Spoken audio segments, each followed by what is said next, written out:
আজকে তোমাদের সঙ্গে যেটা শেয়ার করতে এসেছি, দেখো আমার এই দেখতে পাচ্ছ নারকেলের মালা। এটা এই নারকেলের মালার মধ্যে আমরা ড্রাগনের কিছু বীজ দিয়েছিলাম। আমরা ড্রাগন ফলটা খেয়ে তার কিছু অংশ এর মধ্যে ফেলে রেখেছিলাম। তো কিছুদিন যাবৎ দেখি যে কিছু পাতা বেরোচ্ছে। আমি ভাবছিলাম প্রথমে কোনো হয়তো বীজ থেকে কিছু বাচ্চা বেরিয়েছে।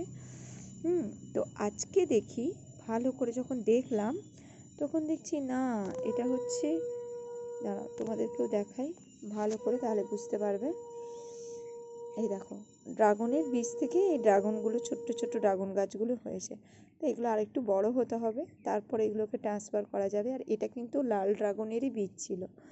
তো যাই হোক, এটা দেখেও বেশ ভালো লাগছে যে কবে দিয়েছিলাম বীজগুলো, সেগুলো থেকে আজকে দেখি না এই ড্রাগন গাছের চারাটা হয়েছে, 3-4টে হয়েছে আর কি।